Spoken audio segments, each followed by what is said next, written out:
네, 화제의 인물, 화제의 소식을 전합니다. 피플앤 이슈. 오늘은 어떤 내용이 준비되어 있죠? 네, 요즘 계속해서 저희가 시리즈로 전해드리고 있는 해외 인턴십에 관한 정보 전해드릴 텐데요. 그래서 이 자리에 나와주신 분이 계시죠? 그렇습니다. 국제인재개발원 이미애 팀장 자리해 주셨습니다. 안녕하세요. 안녕하세요. 네, 반갑습니다. 그동안 저희가 미국 인턴십 알아봤고 또 호주 인턴십 알아봤어요. 오늘은 어떤 국가의 인턴십 제도를 한번 알아볼까요? 네, 오늘은 해외 인턴십 중에서도 캐나다 편을 준비했습니다. 네. 국가별로 다양한 특장점을 가지고 있는데요. 그중에서도 캐나다는 굉장한 매력을 가진 국가입니다.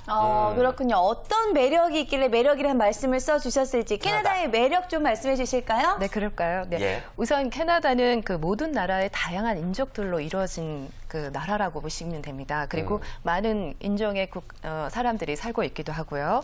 그러므로 인해서 다양한 문화와 그리고 경험을 해보고 싶으시다면 꼭 한 번쯤은 가보셔야 할 나라 중에 하나라고 보시면 됩니다. 네. 그리고 세상에서 제일 살기 좋고 또 안전한 국가 중에서도 그 나라의 세 개의 도시 국가가 하나 좀 선택되어 있습니다. 네. 예를 들어서 토론토나 알버타 그리고 밴쿠버가 밴쿠버. 예, 맞습니다. 예. 해당이 됩니다. 그렇군요. 아무튼 캐나다는 정말 생각만 해도 가고 싶은 나라다라는 생각 많이 해봤는데 네. 본격적으로 한번 캐나다 인턴십에 대해서 알아보도록 하겠습니다. 캐나다 인턴십만의 특징이라고 그러면 어떤 것들이 있을까요? 네, 캐나다 인턴십 프로그램에 대한 특징은 학생들의 영어와 전문 가정 능력 향상을 위해서 교내 수업과 그리고 연계되어있는 유무급 인턴십 과정들을 진행한다는 점이 특징이고요. 예. 따라서 학생 비자로 공부를 하면서도 그리고 현장 실습을 통해서 돈도 벌면서 그리고 직장 실무 영어를 배울 수 있다는 것이 가장 큰 장점이라고 보시면 됩니다. 이때 인턴십은 유급과 무급으로 두 가지로 구성이 되어 있습니다. 네, 글쎄요. 무급과 유급 자체가 어떤 차이점이 있을지 궁금한데 업무 강도의 차이가 있는 건가요? 네, 그건 아니고요. 보통 유급 인턴십은 현지에서 급여를 받고 있는 일을 진행하는 것이기 때문에 학생의 의지에 따라서 일에 대한 퀄리티는 좀 다르게 설정이 됩니다. 돈을 받는 거니까. 네, 네. 그렇습니다. 그리고 무급 인턴십은 크게 5가지로 이루어져 있는데요. 먼저 학생 본인의 전공이나 그리고 경력에 맞게 인턴십을 진행할 수 있고요. 그리고 인턴십 진행 후에는 당연히 경력 증명서 그리고 업무 평가서와 인터뷰 자료가 발급이 됩니다. 이 세 가지가요. 그리고 자신의 경력이나 전공에 원하는 분야에서 경험들을 현지에서 배울 수 있고요. 그리고 학생 본인의 영어 수준에 따라서 업무는 다양하게 퀄리티가 달라집니다. 그리고 연수 진행 후에 그리고 나서 무급 인턴십으로 매칭이 된다는 게 장점입니다. 그렇군요. 네. 사실 무급 인턴십도 영어를 배울 수 있고 일종의 경험을 살 수 있잖아요. 때문에 충분히 그 목적이 있다고 할 수가 있겠는데 어찌됐건 유급이든 무급이든 우리가 가기 전에 준비해야 될 것들이 참 많죠. 네, 그렇습니다. 네, 네. 네. 그래서 우선은 비자 발급하는 거에 대해서 좀 안내를 해드리고 싶은데요. 예. 발급을 받을 수 있는 자격 조건이 되는지가 가장 중요하다고 보시면 됩니다. 뭔가 녹록치 않다라는 느낌이 드는데 그렇다면은 받기가 어렵다는 말씀이신가요? 네, 캐나다 비자가 조금 까다롭다고 보시면 됩니다. 그래서 우선 교내 수업과 현장 실습으로 연계된 인턴십 프로그램에 수강하기 위해서는 그 프로그램의 기간 동안 유효한 학생 비자와 그리고 코어 비자 등이 같이 동시에 소지하셔야 됩니다. 그래서 프로그램 참가자는 학업을 위한 프로그램을 수강이 근본적인 목적이어야 되고요. 그다음에 캐나다의 발급 기관으로부터 발급된 입학 허가서가 굉장히 원본으로 있어야 됩니다. 그래서 현장 실습에 대한 내용과 그 기간이 표시되어 있어야 하는데요. 현장 실습의 기간은 수강하는 총 프로그램의 50%를 초과할 수는 없습니다. 네. 그러면은 이제 학업을 1년간 한다고 치면은 현장 실습이 6개월까지만 된다는 거네요. 네, 그렇습니다. 그래서 코어 비자 프로그램을 예를 들어서 연수 기간과 인턴십 기간이 동시에 이제 해야 하는데요. 네. 1년으로 계획했다면 거기에서 6개월은 연수 그리고 6개월은 인턴십으로 진행이 되기 때문에 50%는 어학연수 그리고 50%는 인턴십으로 구성되어야 합니다. 그렇다면 인턴을 하다가 인턴십을 조금 더 늘리고 싶다라는 생각이 들면은 학업 일정 자체를 좀 조절을 해야겠네요. 네, 그렇습니다. 그래서 캐나다 인턴십 기간은 학업 일정에 따라 결정되고 발급이 될 수 있다는 건데요. 그래서 현재 캐나다에서 해외 인턴십을 하러 오는 그 학생들의 대상으로 운영하는 교육기관에서는 총 16주에서 2년까지의 다양한 기간을 가정을 진행하고 있습니다. 예, 확실히 다른 국가보다는 조금 비자 발급이 까다롭다라는 느낌 지울 수가 없는데 네. 아까 잠깐 말씀해 주셨지만 코업 비자를 조금 더 자세히 들어볼 수 있을까요? 네, 코업 비자란 그 연수와 인턴십을 동시에 같이 이루어진다는 비자라고 보시면 됩니다. 네. 그래서 합법적으로 워크 퍼밋을 받아서 유급과 무급 인턴십을 할 수 있는 비자이고요.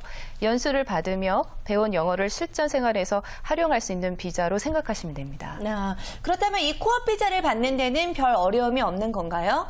네, 코업 비자는 이제 몇 가지 사항들이 또 있습니다. 네. 예. 먼저 그 출국 시기에 또 인원이 제한이 없기 때문에 원하는 시기나 그 언제든 출국은 가능합니다. 네. 그리고 준비부터 출국까지 2에서 3개월 정도가 소요가 돼 있고요. 그리고 무급 인턴십은 은행, 무역회사, 관광, 글로벌 기업 등에서 가능합니다. 그리고 유무급 선택이 가능하여 전체 경비 절감의 효과도 있고요. 또한 체류 기간 조절이 용이해서 6개월에서 12개월을 조절할 수 있습니다. 네. 그렇군요.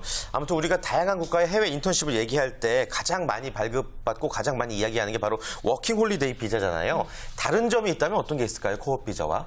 네, 워킹 홀리데이 비자 같은 경우는 그 워크 퍼밋을 받는다는 비슷한 성격을 갖고 있지만 네. 그 코업 비자 같은 경우 반드시 일정 기간 연수가 들어가야 됩니다. 그래서 연수 받은 기간만큼 워크 퍼밋이 주어진다는 게 큰 특징입니다. 연수를 받는다는 규정이 있는데, 자, 그렇다면 이 규정을 지키지 않았을 경우에는 어떤 제재를 받게 되는 거겠네요? 네, 아무래도 재발급이라든지 이런 문제상에 어려움이 있습니다. 그렇군요. 자, 그렇다면 이제 캐나다 인턴십을 준비하기 위해서 코업 비자를 발급받으려고 했을 때 어떻게 신청해야 되는지 그리고 또 유의사항은 어떤 것들인지 한번 알아보겠습니다. 네, 캐나다 코업 비자 신청 자격과 유의사항이 있습니다. 그래서 네. 코업 비자 신청을 위해서는 이민국에서 인정한 교육기관에서 인턴십이 필요하고요. 그 필요하다고 판단된 프로그램을 있어 하고 학생은 스터디 퍼밋을 소지한 학생이어야 합니다. 이때 앞서 강조한 것처럼 전체 프로그램 기간에서 인턴십 기간이 50%를 넘지 않아야 합니다. 그래서 장기 체류 및 정착을 염려했기 때문에 스터디 그 퍼밋을 먼저 받아야 하고요. 그리고 코업 비자는 학생 비자와 동일하게 유효하지만 만약에 밴쿠버에 있는 학교에서 공부하면서 발급을 받은 경우에는 비자 레터에 명시된 내용에 따라서 신청 주 이외의 지역에선 일을 할 수 없게 그것도 됩니다. 제한이 있어요? 네, 그렇습니다. 그래서 따라서 다른 주로 이동을 하게 될 경우에는 이민국에 요청해서 해당 주에서 일을 할 수 있는 워크 퍼밋을 받아야 하고요. 그리고 코업 비자는 그 이민국에서 승인하는 학교에서 하는 것이기 때문에 이민국은 학생의 학업 그리고 인턴십의 출격 사항을 대해서 다 알고 있어야 합니다. 그러므로 편법적인 행동을 취해서는 안 된다고 보시면 됩니다. 네, 정말 지켜야 할 사항들을 꼭 지켜야 되는 부분들이 많이 있는 것 같은데, 네. 자, 그렇다면 코업 비자를 받는 절차가 궁금한데 어떤 절차로 받게 되는 거죠? 네, 먼저 현재까지는 사설 어학원 기관에서 이런 인턴십 프로그램을 신청했을 경우 학생 비자와 코업 비자가 발급이 되었습니다. 네. 근데 안타깝게도 2014년 1월부터는요. 사설 어학원에서 이런 코업 비자, 워크 퍼밋 발급을 허용하지 않을 예정입니다. 그렇군요. 그럼 아무튼 좀 나름 손쉽게 캐나다 인턴십을 떠나려면은 내년이 오기 전에는 가야 한다는 말씀이시네요. 네. 예, 왜 이런 규제를 하는 거죠, 근데? 네, 당연히 올해 많이 가시겠죠. 예. 근데 캐나다 정부에서는 코업 비자에 대한 규정을 내놓은 이유가 있습니다. 그 캐나다 현지 영어 연수 이외에 그 인턴십 프로그램을 통해서 현지 경험을 쌓으려는 학생이 많아지고 있다는 상황에 좀 많이 기인하는 편입니다. 자, 일단 뭐 코업 비자에 대한 이야기들 나눠봤는데, 네. 자, 그렇다면은 많은 학생들이 떠나는 게 바로 이 워킹 홀리데이다라고 조금 전에도 말씀을 해주셨는데요. 캐나다 워킹 홀리데이는 어떻게 진행이 되고 있는 건가요? 네. 그러면 캐나다 워킹 홀리데이 비자에 대해서 좀 안내를 하겠습니다. 캐나다 워킹 홀리데이 비자는 시청 기간은 연 2회입니다. 그래서 1년에 2번 정도 있다고 보시면 되고요. 네. 물론 그 비자 신청 비용은 $150 정도 됩니다. 싸진 않아요. 네, 그렇습니다. 네. 그리고 쿼터 제한은 총 4,100명의 선착순으로 선발이 되어 있기 때문에 제한이 있다는 게 단점일 수 있습니다. 그리고 인원 제한. 네, 선발 결과 통보는 합격자 명단은 주한 그 캐나다 대사관 홈페이지를 통해서 발표가 되고요. 예. 개별 신청서의 진행 상태나 결과에 대한 문의는 일체 받고 있지 않은 상태이기 때문에 네. 기타 신청 관련 문의에 대해서는 그 이메일에 대한 그 확인이 가능하다는 점 알고 계시면 되십니다. 네. 그렇군요. 뭐 여건이 없으면 비자 신청할 수 없을 테고 어떤 제한 사항도 있을 텐데 네. 어떤 것들이 있을까요? 네, 그렇습니다. 기본 자격 조건이 있습니다. 예. 그래서 모든 워킹 홀리데이 비자에 대한 자격 조건인데요. 대한민국 내에 거주하는 대한 국민의 그 한 국민이셔야 되고요. 그리고 관광을 주 목적으로 일정 기간 입국하는 자이셔야 됩니다. 그리고 18세에서 30세의 한국 국적 소지자이시고요. 그리고 여권과 왕복 항공권을 소지하셔야 됩니다. 그래서 항공권을 살 수 있는 충분한 자금을 또 소지하셔야 되고요. 캐나다 공공보건과 관련해서는 캐나다 정부가 지정한 의사의 신체 검사를 통과하셔야 됩니다. 그래서 주의할 점이 선발된 신청자들만이 그 신체 검사를 요청을 받게 되어 있습니다. 신청 전에 미리 신체 검사를 받을 필요는 없습니다. 아, 그렇군요. 자, 그런데 이야기를 듣다 보니까 앞서서 알아본 코업 비자와는 조금은 차이가 있는 것 같은데 일단 코업 비자에서 우선시했던 이 교육에 대한 부담감은 없는 것 같아요. 네, 그렇습니다. 캐나다 워킹 홀리데이 비자의 주요 특징인데요. 평생 일에 한해서 이제 발급이 가능하고요. 예. 그리고 입국 유효 기간은 비자 발급 후 그 12개월, 그러니까 딱 1년 이내에 있다는 점입니다. 네. 그래서 그 체류 기간도 그 입국일로부터 12개월이고요. 최종 합격한 지원자들은 신체 검사를 받은 날짜부터 1년 이내에 반드시 캐나다에 입국해야 됩니다.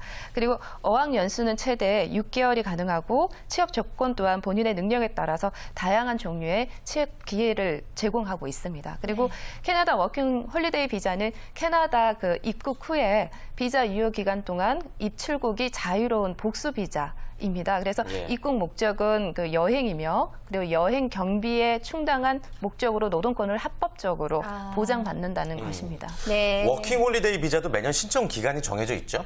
네, 그렇습니다. 예. 1단계는 온라인 신청입니다. 그리고 7월 17일 00시였고요. 즉 7월 16일 밤 12시에 시작이 됐습니다. 근데 현재는 마감이 그렇네요. 된 상태입니다. 추가로 모집을 할 경우에는요. 홈페이지를 한번 참고하시면 되실 겁니다. 자, 1단계 온라인 신청은 일단은 마감이 됐지만 추가 모집이 있을 수도 있으니까 기억해 주시길 바라겠고요. 네. 자, 그렇다면 온라인 신청을 하면은 무조건 다 발급이 되는 건가요? 네. 우선은 1단계 온라인 신청을 완료했다고 해서 무조건 캐나다 워킹 홀리데이 비자를 발급받을 수 있는 것은 아닙니다. 네. 2차로 오프라인이 있고요. 그리고 3차는 온라인 마이 CRC 등록해서 서류상의 문제 등을 로 인해서 탈락할 수도 있습니다. 그래서 2단계 오프라인 서류 제출 단계 이외 지원 서류의 수가 부족할 경우에는 온라인 신청 시 재오픈해서 추가로 모집을 발급할 수도 있습니다. 그래서 발급할지 말지 여부에 관해서는 추후 캐나다 대사관 사이트에서 확인하시면 가능합니다. 그렇군요. 네. 아무튼 온라인 신청을 한 후에 오프라인 또 서류까지 통과를 해야지 이제 비자로 비로소 워킹 홀리데이 비자가 발급된다는 얘기인데 네. 뭐 그러면 언제 출국하는 거예요? 그 사이에 취업해버리는 거 아니에요?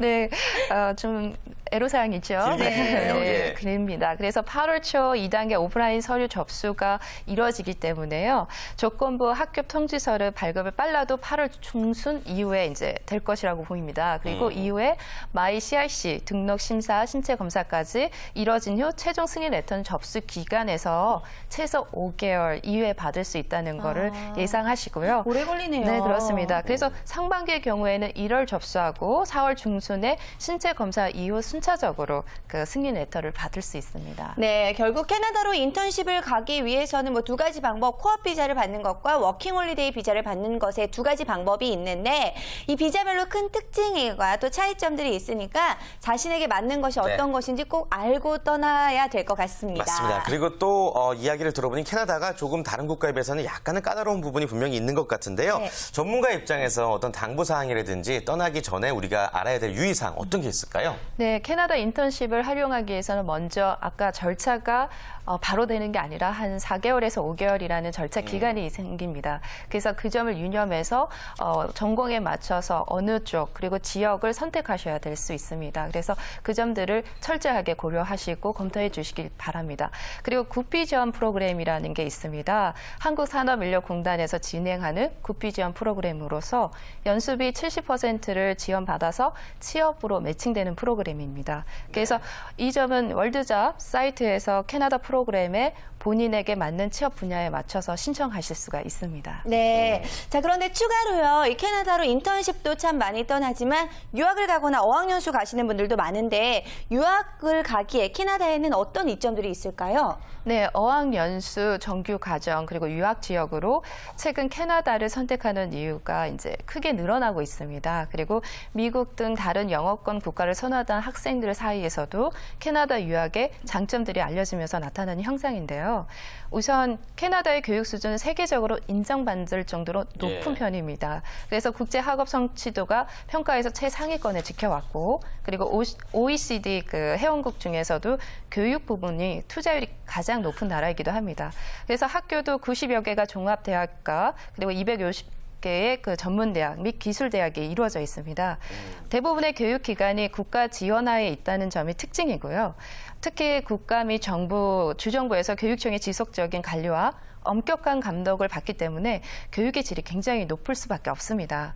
그리고 또한 다른 영어권 국가에 비해서 학비가 굉장히 저렴한 특징을 갖고 있습니다. 그 이유는 2011년 기준으로 해서 캐나다 학위 과정의 평균 연간 학비가 약 17,000달러로 그리고 2만 달러가 넘는 미국의 주립대학이나 4만에서 5만 달러 이상인 미국 사립대에 비해서 크게 낮은 수준입니다. 네. 그래서 최근에 물가 상승률도 또 캐나다가 굉장히 안정되어 있고요. 네. 그래서 생활비 부분도 상대적으로 크지 않기 때문에 많이 신청하는 경우가 있습니다. 물가는 좀 걱정 안 해도 되겠군요. 네. 예. 영주권 신청이 또 가능하다는 얘기도 들었어요. 네, 가능합니다. 그 졸업 후에 그 취업 비자, 영주권 그 신청이 가능한데요. 2008년은 캐나다 정부에서는 그 해외 유학생들을 위한 포스트 그레이드 워크 퍼밋이라는 비자 제도를 도입했습니다. 그래서 유학생들이 학업을 마친 후에 캐나다에서 최대 3년간 체류하면서 일을 할 수 있도록 한 규정이라고 보시면 됩니다. 네. 자, 이 비자를 받아 일을 한 후에는 영주권 신청도 가능한데요.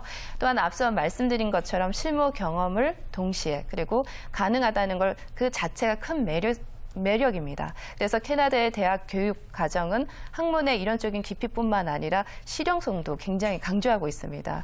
그래서 대학교와 칼리지의 그 학위 과정 중에 인턴십 과정인 그 코업 비자로 인해서 필수로 포함되어 있고요. 인턴십 과정을 통해 현장 경험을 쌓을 수 있기 때문에 실무 능력까지 높이고 졸업 후에는 취업에 대한 시장에서도 우위를 할 수 있을 정도입니다. 그렇군요. 많은 도움들이 되니까 고려해 보시면 좋을 것 같고요. 자, 마지막으로 캐나다 인턴십을 고려하고 계신 많은 분들을 위해서 조언 한마디 전해주실까요? 네, 오늘 캐나다 그 취업 비자, 인턴십 비자에 대해서 워킹 홀리데이 비자, 그리고 유무급 인턴십, 코업 비자에 대해서도 좀 말씀을 드렸는데요. 캐나다가 굉장히 점점 더 까다롭게 진행을 하는 부분들이 있습니다. 그래서 여러분들이 이런 비자 절차라든지 그리고 전공에 맞는 인턴십에 대해서 철저히 준비하시고 조사를 하셔서 거기에 맞는 그 위치의 인턴십을 진행하시길 바랍니다. 네, 팀장님 뵐 때마다 좀 간접적으로나마 해외여행하는 기분이고요. 네. 다음 주에도 유용한 정보 전해주시길 바라겠습니다. 오늘 말씀 감사합니다. 감사합니다.